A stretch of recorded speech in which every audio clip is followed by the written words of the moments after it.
Assigned భూముల సమస్య అపరిష్కృతంగా ఉంటున్నది. రాష్ట్రంలో అనేక ప్రభుత్వాలు మారుతున్నాయి, కానీ అసైన్డ్ భూముల సమస్యకు మాత్రం పరిష్కారం చూపడానికి ఎవరు సిద్ధంగా లేరు. ఈ అసైన్డ్ భూములు అనుభవిస్తున్న వాళ్ళు ఎవరు?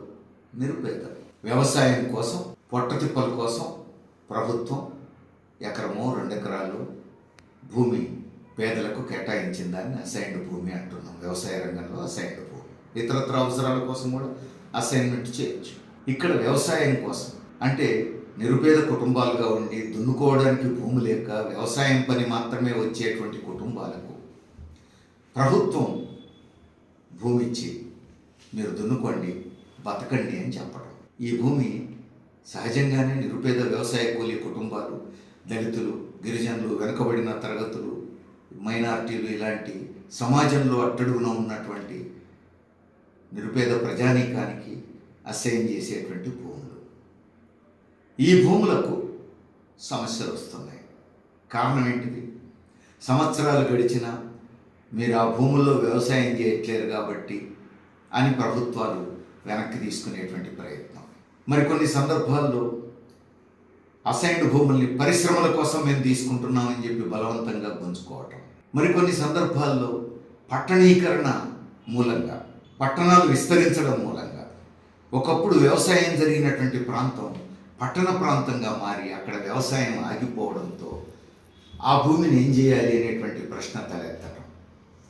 అనేక సందర్భాల్లో అది రియల్ ఎస్టేటు బ్రోకర్ల పరం కావటం. ఈ అన్ని సందర్భాల్లోనూ ఏ నిరుపేదల కోసమైతే భూమి అసైన్మెంటు చేసిందో ప్రభుత్వం, ఆ నిరుపేదలే నష్టపోతుంది. దీనికి పరిష్కారం ఏంటి? మొదటి అంశం, పేదలకు అసైన్డ్ భూములు ఇస్తున్నాననే పేరుతో కొన్ని సందర్భాల్లో పాలకులు చేసిన పని ఏమిటి? రాళ్ళు, రప్పలు, బోర్డులు బొచ్చలిచ్చారు. అక్కడ వ్యవసాయం చేయడం అనేది అసాధ్యమయ్యే పని. దాన్ని చదువు చేసి వ్యవసాయ వినియోగకరంగా మార్చుకునే అంత పెట్టుబడి పెట్టగలిగే స్థితిలో ఆ పేదలు ఉన్నారు.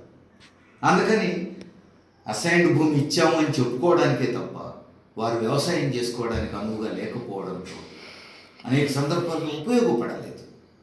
సరే, మా పేరు మీదనే ఉంది కదా, ఎప్పుడో ఒకప్పుడు ఉపయోగపడదా అన్నట్టుగా చూస్తున్న పేదలకు ఉన్నట్టుండి ఏదో అవసరం పడ్డదని ప్రభుత్వం వెనక్కి తీసుకోవడం. ఆ తీసుకునే సందర్భంగా మీరు వ్యవసాయం చేయలేదు కాబట్టి తీసుకుంటున్నామని అంటే వారు కనీసం నష్టపరిహారం ఇచ్చి, వారు పేదలు కదా, పేదలు బతకడం కోసం ఇచ్చిన భూమి అది ఉపయోగపడలేదు బతకడానికి.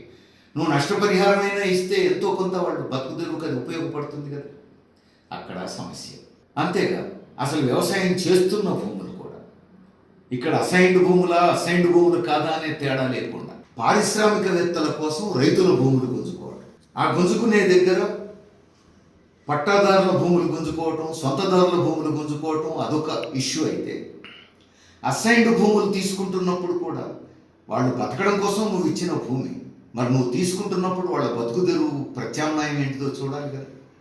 మరో చోట వారి వ్యవసాయం చేసుకోవడానికి అనువైనటువంటి భూమి ఇస్తావా, లేకపోతే నష్టపరిహారం చెల్లిస్తావా ఇతర రైతులతో సమానంగా? దాన్ని ఈ రెండిట్లో ఏదో ఒక పద్ధతుల్లో పరిష్కారం చేయాలి కదా. అట్లా చేయకుండా ఆ అసైన్డ్ భూముల మీద ఆధారపడి బతుకుతున్న పేదలను బజారు పాలు చేస్తే, రోడ్డు మీద నెట్టేస్తే అన్యాయం కదా. అట్లా జరుగుతుంది. మూడోది ఏమిటి? పట్టణీకరణ విస్తరిస్తున్నటువంటి నేపథ్యంలో ఒకప్పుడు వ్యవసాయం జరిగిన ప్రాంతంలో ఇప్పుడు వ్యవసాయం కనుమరుగైపోయినప్పుడు, మరి అక్కడ వ్యవసాయం చేసే అవకాశం లేనప్పుడు ఆ భూమి వ్యవసాయ భూమిగా ఉండదు. అది అసైన్డ్ భూమి కాబట్టి అమ్ముకోవడానికి వీల్లేదు, కొనుక్కోవడానికి వీల్లేదు. కాబట్టి ఆ పేదలు, ఆ భూమి పొందినటువంటి పేదలకు వ్యవసాయం చేసుకునే అవకాశం లేదు, అమ్ముకునే అవకాశం లేదు. మరి ఏం చేయాలి? దిక్కుతోచని స్థితి. అత్యధిక సందర్భంలో ఇక్కడ జరుగుతున్నది ఏమిటి? రియల్ ఎస్టేట్ బ్రోకర్లు వాళ్ళకి ఎంతో కొంత నామమాత్రమైనటువంటి అమౌంట్ ఇచ్చి వీళ్ళు ప్లాట్లు చేసి అనఫిషియల్గా అమ్ముకుంటున్నారు. కొంతకాలం గడిచిన తర్వాత మంత్రుల్ని పట్టుకొని, పాలకులను పట్టుకొని కాస్త డబ్బు చేతులు మారి మెల్లగా ఏదో ఒక జీవో తెప్పించుకుంటారు, రెగ్యులరైజేషన్ అనే పేరు మీద. అంటే చట్టవిరుద్ధంగా ఇల్లు కట్టుకున్న ప్లేసులు, చట్టవిరుద్ధంగా భవనాలు నిర్మించినటువంటి ప్లేసులు, అలాంటి ప్లేసుల్లో ఫైన్ కట్టి, జరిమానా కట్టి ప్రభుత్వానికి విజ్ఞప్తి చేస్తే వాళ్ళకి రిజిస్ట్రేషన్ చేసేటట్టు, దాన్ని చట్టబద్ధం చేసేటట్టు. అంటే అసైన్డ్ భూముల సొంతదారులుగా ఉన్న నిరుపేద రైతులకేమో నామమాత్రంగా ఇచ్చి దులిపేసుకుంటారు, వాళ్ళు నష్టపోతారు అక్కడ రైతులు. ఈ రియల్ ఎస్టేట్ బ్రోకర్లు దాన్ని లేఅవుట్ చేసి ప్లాట్లు చేసి అమ్ముకుంటారు, సొమ్ము చేసుకుంటారు. ఆ తర్వాత రెగ్యులరైజేషన్ పేరుతో లంచాలు పెట్టి అధికారులకు మంత్రులకు లంచాలు పెట్టి వాటిని రెగ్యులరైజ్ చేయించేస్తారు. ఇప్పుడు ఈ అసైన్మెంట్ భూములు అర్బనైజేషన్ జరిగిన ప్రాంతంలో ఆ పేదలకు ఉపయోగపడుతున్నాయా, అవి రియల్ ఎస్టేట్ బ్రోకర్లకు ఉపయోగపడుతున్నాయా అంటే, ఏ పేదలకైతే నువ్వు అసైన్ చేసినావో వాళ్ళకు ఉపయోగపడకపోగా అది రియల్ ఎస్టేట్ బ్రోకర్ల పరం అవుతున్నాయి, దళారులు లాభపడుతున్నారు. ఇలాంటి సందర్భంలో ప్రభుత్వం ఏం చేయొచ్చు? అక్కడ వ్యవసాయం లేనప్పుడు ఆ భూముల్ని ఆ నిరుపేదలకి మరో చోట వ్యవసాయానికి అనువైనటువంటి భూమి ఇచ్చి ఈ భూమిని ప్రభుత్వం స్వాధీనం చేసుకోవచ్చు, ప్రభుత్వ అవసరాల కోసం ఈ భూమిని వాడవచ్చు, ఆ పని చేయొచ్చు.